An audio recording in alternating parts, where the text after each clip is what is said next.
Hello friends. आज का जो सेवन्थ पार्ट है एंड ऑफ बाइपोलैरिटी का, उसके अंदर हम लोग देखेंगे कि जो शॉक थेरेपी था, शॉक थेरेपी मीन्स जो चीज़ें बदल गई थी 1991 के बाद में, और उसके बाद में वर्ल्ड बैंक और आईएमएफ ने जो नए कंट्रीज बने थे उनको जो लोन दिया था, उनको जो पैसा दिया था अपनी इंडस्ट्रीज को रिवाइव करने के बाद के लिए, उस चीज़ के कंसिक्वेंसेस क्या थे, मीन्स उसके रिजल्ट क्या निकल के आए। ठीक है, जैसे आप लिखते हैं ना pro and cons, pro and cons, तो कॉन्स का मतलब वही है कॉन्सिक्वेंस। ठीक है, तो जो नेगेटिव सेंस के अंदर जो रिजल्ट निकल के आते हैं ना, दैट इज कॉल्ड कॉन्सिक्वेंसेस। तो वो क्या क्या रिजल्ट निकल के आए वो हम लोग इसके अंदर देखेंगे। तो पहला तो क्या है कि जो इकोनॉमिक इथोपिया जो था ना, उसकी वजह से क्या हुआ कि इकोनॉमिक र्यून हुआ और सोशल डिजास्टर हुआ। Social disaster and economic ruin कैसे हुआ कि जो 1991 से पहले इंडस्ट्रीज सारी की सारी किसके हाथ में थी, सारी की सारी इंडस्ट्रीज स्टेट के हाथ में थी। लेकिन 1991 के बाद में तो सारी इंडस्ट्रीज प्राइवेट इंडिविजुअल के पास चली गई, और सारी की सारी ऑल मतलब मोस्टली 90% इंडस्ट्रीज थी वो प्राइवेट लोगों के पास चली गई। अब जो प्राइवेट लोगों के पास चली गई वो तो अभी किसी सोशल वेलफेयर के लिए काम तो करेंगे नहीं, वो तो अपने प्रॉफिट के लिए काम करेंगे, और प्रॉफिट के लिए काम करेंगे तब तो पुअर का तो कोई जगह रहेगी नहीं। तो उसकी वजह से सोशल डिजास्टर क्रिएट हुआ। अच्छा, उसकी और ये क्या हुआ कि इस चीज़ को, ये मीन्स 1991 का जो ये इवेंट था, इस इवेंट को बोला गया largest garage sale in history. Largest garage sale क्यों बोला गया? क्योंकि इसके अंदर लगभग पूरे के पूरे 16 देशों की इकोनॉमी एक तरह से कम्युनिस्ट या सोशलिज्म से किस में चेंज हो गई, कैपिटलिज्म के अंदर चेंज हो गई। मीन्स स्टेट ने अपनी सारी प्रॉपर्टी बेच दी जो लोगों के पास पैसा था उनको, मीन्स प्राइवेट लोगों को। तो लार्जेस्ट गैराज सेल इसको बोला गया। तीसरा क्या है कि जब ये सारी चीज़ें हुई तो ब्लैक मार्केटिंग भी हुई। ठीक है। अच्छा, शॉक थेरेपी जो थी रसिया के अंदर, उस चीज़ की वजह से बैंकरप्सी भी स्टार्ट हुई। कैसे हुई? जो उनके बड़े बड़े जो फाइनेंशियल इंस्टीट्यूशन थे, फॉर एग्जांपल जैसे इनका एक नाम था इनकॉम बैंक, वो क्या हो गया, वो बैंकरप्ट हो गया। कब? 1998 के अंदर। और इस चीज़ की वजह से क्या हुआ कि उस बैंक के अंदर जो शेयर मार्केट के अंदर लोगों ने जो पैसा लगा रखा था वो कंगाल हो गए, कस्टमर लोग। ठीक है ना। तो ये सारी चीज़ें शॉक थेरेपी का एक कंसिक्वेंस है। ये अगला पढ़ते हैं।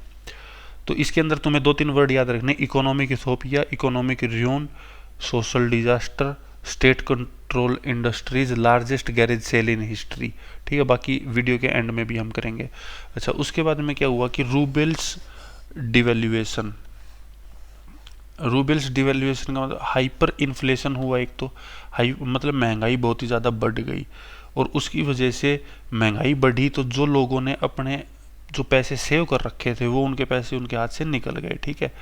अच्छा, हाइपर इन्फ्लेशन क्यों हुई? क्योंकि जो उनकी करेंसी थी ना उसकी वैल्यू कम हो गई। ठीक है। उसके बाद में collapse of collective farms caused food insecurity and increased food imports. पहले तो क्या था कि मतलब पूरा मान लो ये खेत है, तो ये जो फार्म्स है ना ये एक ही बंदे के हाथ में थे, मीन्स स्टेट के हाथ में थे। लेकिन अब तो ये बट गए, छोटे छोटे हो गए, और इस चीज़ की वजह से क्या हुआ कि फूड जो प्रोडक्शन था ना वो बहुत ही कम हो गया। और उसके कम होने की वजह से क्या हुआ कि प्रोडक्शन कम हुआ, प्रोडक्शन कम हुआ तो बाहर से इंपोर्ट करना पड़ा, और जब इंपोर्ट करना पड़ा तो पैसा देना पड़ेगा रशिया को, और रशिया फिर उसकी वजह से उसके ऊपर और ज़्यादा कर्जा बढ़ा। और इन सारी चीज़ों की वजह से रसिया की जो जीडीपी थी ना वो कम हो गई। By 1999 Russia GDP was lower than in 1989। ठीक है। अच्छा, ब्रेकडाउन। अच्छा, इस लाइन के अंदर ऐसा क्या इंपॉर्टेंट है कि इन्होंने इस लाइन को यहाँ पे मेंशन किया? इसका मतलब ये है कि 1989 के अंदर रसिया के हालात बहुत ही ज़्यादा ख़राब थे, तभी तो रसिया यूएसएसआर जो डिसइंटीग्रेट हुआ। अच्छा, इसका मतलब ये बताना चाह रहा है कि जब रसिया के मीन्स यूएसएसआर के हालात ख़राब थे 1989 के अंदर, तब इमेजिन करो कि उनकी जीडीपी कितनी कमज़ोर होगी, उनकी इकोनॉमी कितनी कमज़ोर होगी। और 1999 के अंदर उनकी इकोनॉमी उससे भी कम थी। किससे? 1989 से भी कम थी। ठीक है, तो कितने बुरे हालात होंगे। और ये सब क्यों हो रहा था? Because of shock therapy. अच्छा, तो शॉक थेरेपी सही इवेंट था या गलत था? बिल्कुल गलत था। ठीक है, अब देखो breakdown of old trading structure, जो जिस हिसाब से लोग पहले ट्रेड करते थे वो जो स्ट्रक्चर था वो सारा का सारा एक तरह से खत्म हो गया। और खत्म होने के बाद ऐसा नहीं है कि उसकी जगह कुछ और आया, उसकी जगह कुछ और नहीं आया, मीन्स वो जगह बिल्कुल खाली रही। अच्छा, उसके बाद में सोशल एंड स्ट्रक्चरल कंसिक्वेंस क्या हुए इसके, जो ये थेरेपी थी। ठीक है, इसके अंदर क्या हुआ कि destruction of social welfare system, social welfare system जो था उसका डिस्ट्रक्शन हुआ। कैसे हुआ? क्योंकि पहले तो गवर्नमेंट ना लोगों को मतलब सब्सिडी देती थी कि भाई तुम इस खेत के अंदर ये फसल उगाओ, या तुम ये वाला फैक्ट्री शुरू करो, या ये बिजनेस शुरू करो, हम तुम्हें इतने रुपए की सब्सिडी देंगे। लेकिन अब तो गवर्नमेंट का कोई लेना देना ही नहीं रहा, अब तो प्राइवेट इंडिविजुअल के पास चला गया। जब प्राइवेट इंडिविजुअल के पास चला गया तो गवर्नमेंट तो सब्सिडी देगी नहीं, जब सब्सिडी नहीं देगी तो उसकी वजह से क्या होगा? उसकी वजह से पावर्टी बढ़ेगी। तो एक तो पावर्टी बढ़ी, दूसरा क्या हुआ कि जो माइग्रेशन शुरू हो गया किसका? मिडिल क्लास लोगों का और इंटेलेक्चुअल जो लोग थे उनका। क्योंकि मतलब मिडिल क्लास लोग और इंटेलेक्चुअल लोग तो उस जगह पे माइग्रेट कर जाएंगे ना जहाँ पे उनको सिक्योरिटी रहेगी। ठीक है, तो वो लोग भी रसिया को छोड़ दिया। तीसरा क्या है कि अब क्या है कि जब इंटेलेक्चुअल लोग छोड़ के चले गए, मिडिल क्लास छोड़ के चले गए, काम धंधा लोगों के पास है नहीं। ठीक है, बहुत सारे इंस्टीट्यूशन फेल हो गए, तो इसकी वजह से क्या होगा? क्राइम रेट बढ़ेगा। क्राइम बढ़ेगा तो क्या होगा? माफिया का राइज होगा, rise of mafia controlling economic activity. और माफिया जब कंट्रोल करेंगे तो कोई ऑर्गेनाइज्ड फाइनेंशियल इंस्टीट्यूशन की कोई जगह नहीं है, तो अब वो क्या करेंगे? वो लोगों को महंगे दाम पर या महंगी ब्याज दरों पर, महंगे इंटरेस्ट रेट के ऊपर लोगों को पैसा देंगे, और लोग उतना पैसा चुका नहीं पाएंगे तो फिर उसकी वजह से क्या होगा? वो लोगों को टॉर्चर करेंगे। ठीक है, वॉयलेंस बढ़ेगा, सोसाइटी अनस्टेबल होगी, इकोनॉमिक डिस्पैरिटी बढ़ेगी, sharp divide between rich and poor, गरीब और अमीर के बीच में क्या हो जाएगा? गैप बढ़ेगा। उसके बाद में इंक्रीज्ड इनइक्वालिटी अमंग सिटीजन्स। तो ये सारे इसके एक तरह से चेंजेस आए। पॉलिटिकल कंसिक्वेंस क्या हुए? Focus on economic transformation over democratic institution building, means focus on economic transformation over democratic institution building, strong executive presidents in many states, specially Russia and central Asia. इसका मतलब ये हुआ कि रसिया और central Asia वो countries थे जो कि चाहते थे एक तरह से सोवियत का रहना। ठीक है, तो यहाँ पर वो लोग आए जो ज़्यादा पावरफुल थे। ज़्यादा पावरफुल मीन्स जो सेंट्रलाइज्ड पावर के अंदर बिलीव करते थे, ना कि डेमोक्रेसी के अंदर ज़्यादा बिलीव करते थे। इन लोगों ने क्या कर दिया कि इन लोगों ने इलेक्टेड जो पार्लियामेंट थी ना उसको वीक कर दिया। ठीक है, weak elected parliament and authoritarian regimes. और ये जो तुर्कमेनिस्तान और उज्बेकिस्तान, यहाँ पर कौन कौन से देश हैं? ये सेंट्रल एशिया के देश है।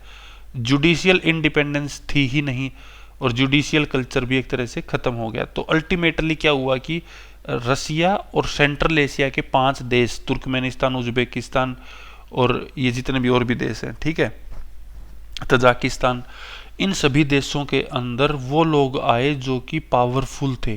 जैसे अभी क्या पुतिन है ना, तो अभी जैसे पुतिन का ही नाम सुनते होगे तुम लोग, तो क्योंकि वो क्या है कि अथॉरिटेरियन नेचर है और स्ट्रॉन्ग होल्ड है, पावर सेंट्रलाइज्ड है। ठीक है, उसके बाद में है इकोनॉमिक रिवाइवल।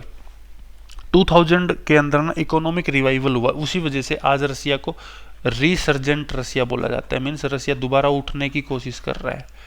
ठीक है, अब देखो driven by export of natural resources. मैंने ये चैप्टर शुरू हुआ तब बताया था कि रसिया के पास में आज के टाइम पे रसिया और ईरान के पास में सबसे ज़्यादा नेचुरल रिसोर्स है, क्योंकि नेचुरल गैस का ही टाइम है ना अभी। तो रसिया ने क्या किया कि 2000 के अंदर अपने जो नेचुरल रिसोर्स थे उनको एक्सपोर्ट करना शुरू किया। उसके अंदर कौन कौन से मटेरियल था? Oil, gas, mineral export including Russia, Azerbaijan, Kazakhstan, Turkmenistan and Uzbekistan. इन देशों ने अपने जो नेचुरल रिसोर्स थे उनको एक्सपोर्ट करना शुरू किया। और जब एक्सपोर्ट करना शुरू किया तो पैसा इंपोर्ट हुआ, मीन्स एक तरह से इकोनॉमी थोड़ा रिवाइव होना शुरू हुई।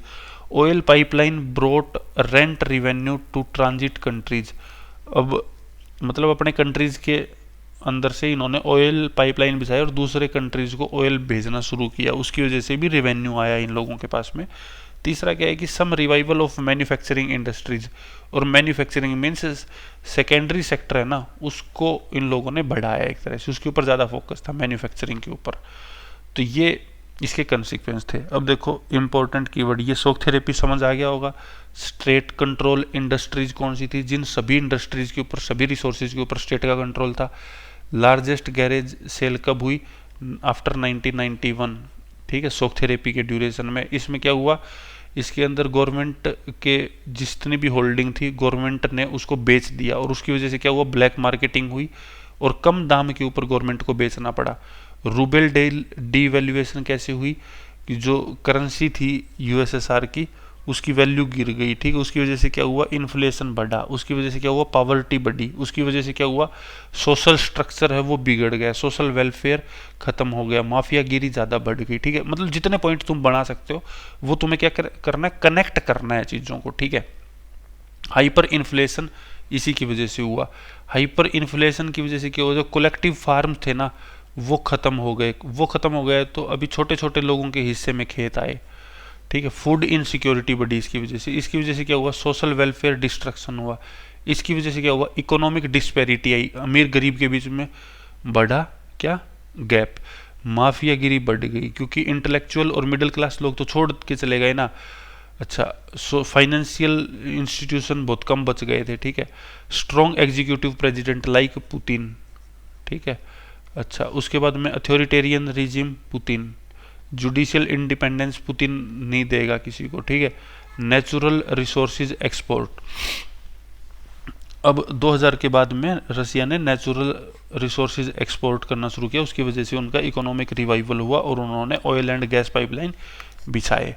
ये इस चैप्टर, ये इस स्लाइड का ओवरव्यू था, ठीक है। उसके बाद क्वेश्चन है, how did shock therapy impact the economy, society and politics of post-Soviet state and what factor contributed to their revival after 2000। अब ये क्वेश्चन इतना इजी है अगर तुम लोगों ने इन 4 स्लाइड को ढंग से सुना है तो, ठीक है। और ये स्लाइड को दोबारा देख लेना और इस क्वेश्चन को करने की कोशिश करना। अब इन सारी ये जो जितनी मैं वीडियो बना रहा हूँ ना, इसके अंदर वो क्वेश्चन नहीं है जो एनसीईआरटी के क्वेश्चन है, इसके अंदर वो क्वेश्चन है जो मैंने बनाए हैं, ठीक है। और यही क्वेश्चन आएंगे पेपर के अंदर, पेपर के अंदर वो क्वेश्चन नहीं आएंगे कि तुम लोग कहीं एनसीईआरटी के लास्ट के क्वेश्चन देखो और वही पेल दो, उससे कुछ नहीं होगा। ये क्वेश्चन, इन क्वेश्चंस के अंदर क्या है, इसके अंदर आपको एनालाइज करना पड़ेगा चीज़ों को, आपको ध्यान से सुनना पड़ेगा, तभी आप कर पाओगे अटेम्प्ट, ठीक है। और इससे आपका एनालाइज और इवोल्व, आपका माइंड इवोल्व होगा इससे। खैर, अगला जो पार्ट है वीडियो का वो आएगा tension and conflict, means after 1991 USA के अंदर क्या क्या कॉन्फ्लिक्ट एंड क्या क्या टेंशन बढ़ी, ठीक है, वो चीज़ हम पढ़ेंगे। Okay, thank you.